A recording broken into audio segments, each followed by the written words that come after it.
अस्सलामु अलैकुम। नजर नजर में उतरना कमाल होता है, नफ्स नफ्स में बिखरना कमाल होता है। बुलंदियों पे पहुंचना कोई कमाल नहीं, बुलंदियों पे ठहरना कमाल होता है। बहरहाल मैं अपनी बात को शुरू यहां से करूंगा कि हालात कैसे हैं और कैसे कैसे बदल गए।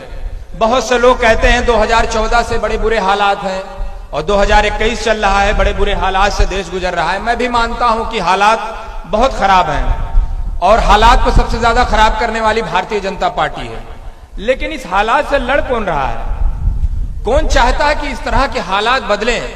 मैं तो देखता हूं कि लोग ये छोड़ते हैं खून से खून साफ होगा। कैसा हो सकता है? क्या नहीं हो सकता है। जो विचारधारा, जो लड़ाई लेकर चल रही है भारतीय जनता पार्टी, वही लड़ाई कांग्रेस पार्टी, समाजवादी पार्टी भी लड़ना चाहती है। तो क्या ये तमाम लोग हिंदुत्व की ही लड़ाई लड़ेंगे? कोई देश और संविधान की लड़ाई नहीं लड़ेगा? क्या आप ये सोचते हैं कि जो काम भाजपा कर रहे वही काम हम करेंगे? तो फिर तुम्हारे और में फर्क क्या रह जाएगा?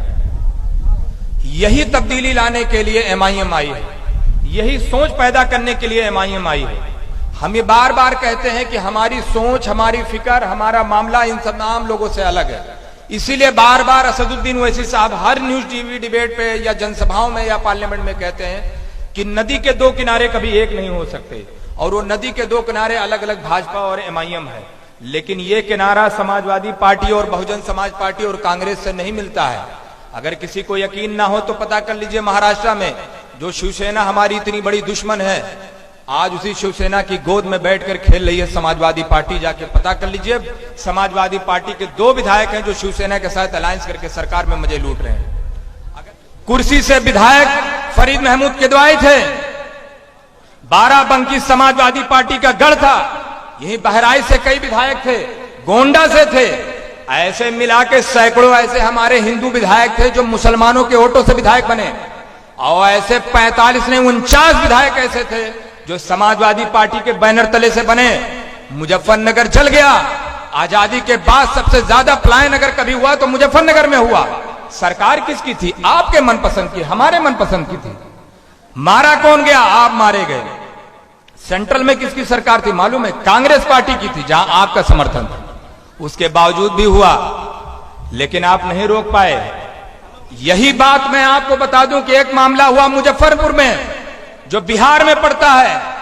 एक मुस्लिम लड़की के साथ बलात्कार हुआ। बलात्कार करने वाले 2 यादव थे। उस केस को छुपाना चाहते थे, लेकिन अल्लाह का करम देखिए, फौरन एमएलए बने थे अख्तरुल ईमान और उनके 4 लोग साथ में।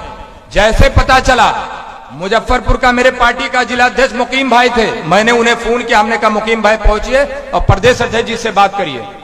उन्होंने बात किया, उस लड़की के घर पहुंचे, जो हो सका पार्टी की तरफ से इमदाद किया। फौरन एफआईआर के लिए बात रखी। एफआईआर नहीं लिखी जा रही थी।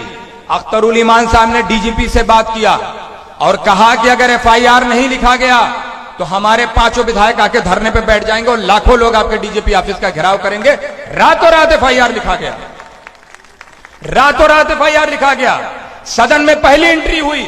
शपथ लेने के बाद फौरन अख्तरुल ईमान साहब ने कहा उस लड़की के लिए बेहतरीन से, उस लड़की के लिए कुछ ना कुछ मदद की जाए सरकार की तरफ से और इन लोगों को सख्त से सख्त सजा दिलाई जाए। आपको बताऊं कि 2 दिन के अंदर 48 घंटे के अंदर उन दोनों को पकड़ा गया, जेल भेजा गया और अभी भी जेल में है, और उस लड़की के घर को अच्छा खासा सरकार की तरफ से मुआवजा दिलाया। यह है आपके 5 विधायक की हैसियत। वहां 49 विधायक थे, कुछ नहीं कर पाए। यहां 5 विधायक थे, लेकिन कुछ नहीं होने दिया। तो ये चीज आपके अंदर होनी जरूरी है। तो आपसे मैं बार बार कहता हूं, क्यों लीडरशिप आपकी जरूरी? जब आपकी लीडरशिप होगी तो आपकी बात सुनी जाएगी। लेकिन अगर आप किसी दूसरे की लीडरशिप को एक्सेप्ट करेंगे तो आप एक बधुआ बह लेंगे, जो कहा जाएगा वही बोलेंगे। हिम्मत नहीं रहेगी आपको स्टेज पे खड़े होने की। किसी भी मुसलमान दाढ़ी वाले को समाजवादी पार्टी का स्टेज पे खड़ा किया नहीं जा रहा है, आपका नाम तक नहीं लिया जा रहा है। और कहा जाता है भाजपा को हराना तुम्हारे बाप का ठेका हम लिया क्या? भाजपा को हराने सिर्फ हमारी जिम्मेदारी है। वोट तुम्हारे लोग दें और भाजपा को हम हराएं। अब ये नहीं चलेगा। भाजपा को आप हराइए 10 साल तक, हम बैठ के तमाशा देखेंगे। बहरहाल आपके बीच में मौलाना असद जमाल साहब थे। कितनी खूबसूरत बात वो कह के गए अपनी चंद मिनट में।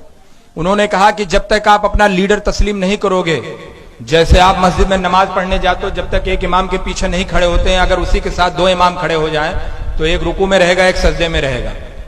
वैसे ही आपकी हालत बन गई है कि आप सोनिया गांधी को भी लीडर मानते हैं, मायावती को भी मानते हैं, अखिलेश को भी मानते हैं। तो तीन तीन लीडर मानने से तो मुस्तकबिल का हल नहीं निकलने वाला आपके। अगर आपको बेहतरीन लीडर मानना है, इमामत अगर पकड़नी है, अगर अमीर मानना है, तो वैसी हिसाब से बेहतरीन लीडर नहीं। मैं चैलेंज के साथ कहता हूं, पूरे हिंदुस्तान में किसी को बुला लीजिए, अगर वैसी हिसाब से बेहतरीन कोई लीडर हो तो हम तमाम लोग उनके साथ चलने के लिए तैयार हैं। तो अगर ये सारी चीजें सनद है आपके लिए तो अमल करना चाहिए। इससे पहले कि अंधेरा हो जाए, जुगनुओं तुमको ही चांद उगाना होगा। बहरहाल मैं अपनी बात को आगे बढ़ाऊं और एक नाम सिर्फ मेरे पास है, उससे पहले मैं आपको बता दूं एक बहुत अच्छी बात आप लोगों को बता दें, बहुत जरूरी है ये बताना कि लोग आपसे दो चीजों का इल्जाम बहुत लगाते हैं। एक तो कहते हैं कि ओवैसी साहब भाजपा के एजेंट है। अच्छा, अभी साबित करने में आ जाए तो नानी मर जाएंगे अच्छे अच्छे की, लेकिन साबित नहीं कर पाओगे। नस्लें खत्म हो जाएंगी लेकिन कर नहीं पाओगे। इल्जाम लगाना आसान होता है, साबित करना बहुत मुश्किल। दूसरा एक नया इल्जाम आया है आपके पास, वो आया है कि ओवैसी साहब जेल क्यों नहीं जाते, इसीलिए भाजपा के एजेंट हैं। मुझसे भी एक आदमी ने सवाल किया था और वो भी माशाल्लाह पत्रकार ही थे, अच्छे थे बेचारे, और बिहार से लेकर यूपी तक कवरेज करते हैं। तो बोले जेल क्यों नहीं जाते, तो हमने कहा राष्ट्रीय अध्यक्ष की तुलना राष्ट्रीय अध्यक्ष से कीजिए तो मैं जवाब दूं। बोले हाँ ये बात तो सही। हमने कहा ओवैसी साहब क्या कहें राष्ट्रीय अध्यक्ष है, तो हमने कहा आप एग्जाम्पल किसका दे, तो आजम खां का, शहाबुद्दीन साहब का, अतीक अहमद का। आप एग्जाम्पल दीजिए अखिलेश यादव का, मायावती का, सोनिया गांधी का, ओवैसी साहब का, तो मैं मानूं। सोनिया गांधी क्यों नहीं जेल जाती, उनके ऊपर भी केस है। मायावती क्यों नहीं जेल जाती, उनके ऊपर भी केस है। अखिलेश यादव क्यों नहीं जाते, उनके ऊपर भी मुकदमा है। मुलायम सिंह यादव क्यों नहीं जाते, उनके ऊपर भी मुकदमा है। ओवैसी साहब भी सिर्फ जेल जाएगा। तो जब तक राष्ट्रीय अध्यक्ष की तुलना राष्ट्रीय अध्यक्ष से कीजिए, कोई भी पूछे तो कह दो अखिलेश यादव जिस दिन जेल जाएंगे उस दिन ओवैसी साहब भी जाएंगे। दोनों लोग बीजेपी के एजेंट बनने के लिए तैयार है। बताओ, ये सब झूठ है, प्रोपोगंडा है। जब तक आप कामयाब नहीं होंगे इस तरह के इल्जाम आपको सहना पड़ेगा। जिस दिन आप कामयाब हो जाएंगे आपके पास घुटनों के बल चल के आएंगे। चैलेंज करता हूं मैं, आप थोड़ी सी अपनी ताकत तो दिखाइए। राजभर ने थोड़ी सी ताकत दिखाई, 18 साल पुरानी पार्टी है। अखिलेश यादव भी अलायंस में लेने को तैयार है और भाजपा भी। थोड़ा सा मुत्तहिद हो जाइए। जितनी सारी पार्टियां घुटने के बल चल के दारुसलाम ना जाके अलायंस की बात की तो नाम बदल दूंगा अपना, लेकिन थोड़ा सा तो मुत्तहिद हो जाओ मेरे भाई। और इतना बेहतरीन लीडर पूरी दुनिया में नहीं किसी को मिलने वाला यार। जिसको संसद रत्न का अवार्ड मिला हो अखिलेश यादव, उनके अब्बा जान, उनके चचा जान, पूरे खानदान सांसद और विधायक बना, किसी को अवार्ड मिला हो तो बताओ। जिसको इतना बेहतरीन लीडर, इतना हसीन, इतना अच्छा पढ़ा लिखा, समझदार, हर मामले में बेबाकी सरगर्म, उस पर भी आपको शक है। अगर ऐसे ही आप शक करते रहे, अगर इसी तरह की आप गोली खाते रहे, तो आने वाली जो तुम्हारी नस्ल है वो भी खत्म हो जाएगी, लेकिन आपकी सोच नहीं बदलेगी। सोच बदलना है तो MIM की तरफ आओ, और अगर वही पुरानी जिंदगी जीने हैं तो मैं आपके लिए कुछ नहीं कर सकता।